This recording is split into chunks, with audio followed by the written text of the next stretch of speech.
So, it's time for our next act of the night, and it's a regular here. And she writes a new routine every time. I don't know how she does it, it's incredible. So please welcome on stage the amazing, the sensational Zoelle! I'll have to lower this a bit because she's quite small. Do you want to come down here for you, Zoelle?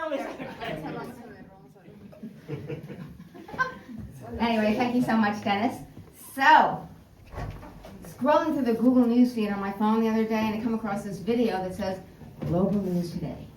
So I click on it, and I'm a little bit perplexed because it starts showing me scenes of nature. There are trees, there are hills, there are birds singing, monkeys swinging from one branch to another, and then it pans to the bigger monkeys. And you see this one trying to intimidate all the others.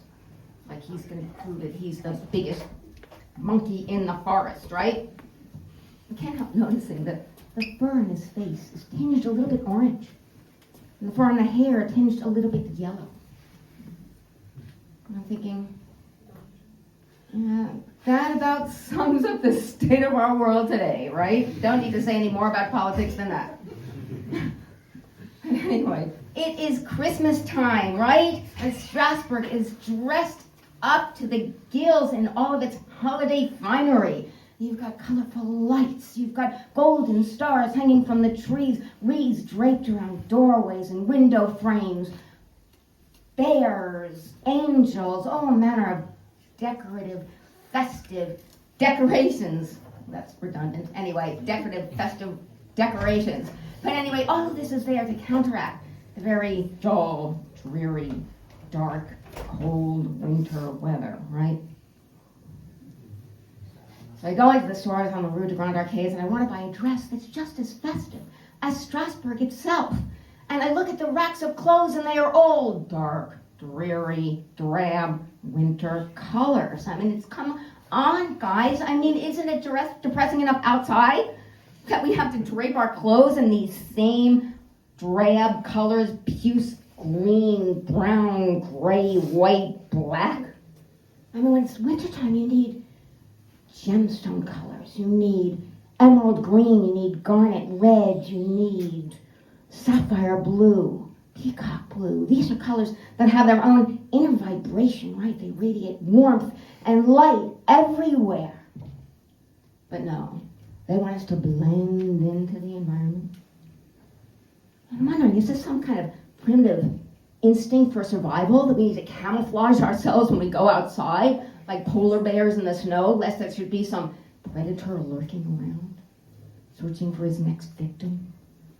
And he's going to light on that colorfully dressed figure and he's going to go, okay, dinner.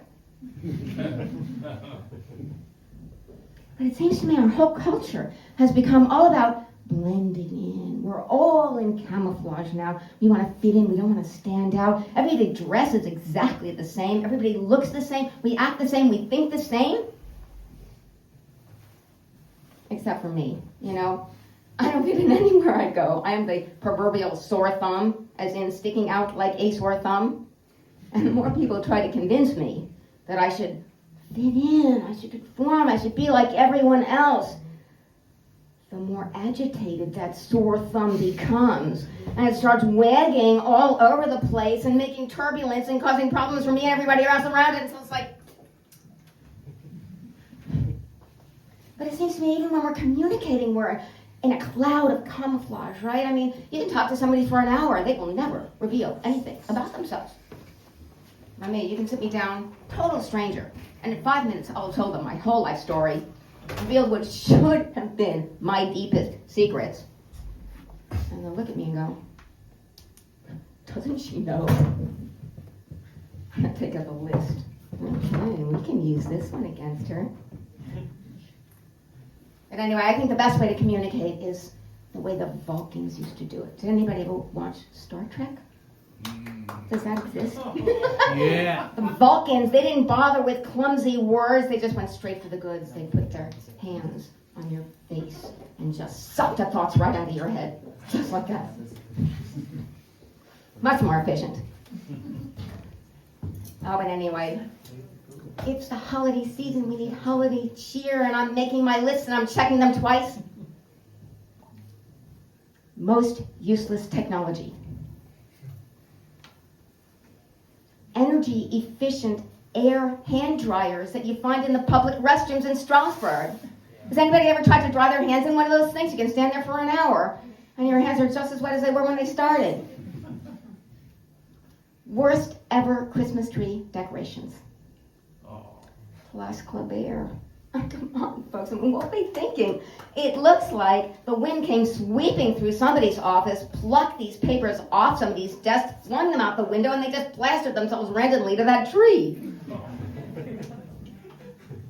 Most tasteless song that you can sing in an old age home. Knocking on heaven's door. Oh, God. Most ridiculous way that stores try to lure customers into their shops. Now I have to put this down for this.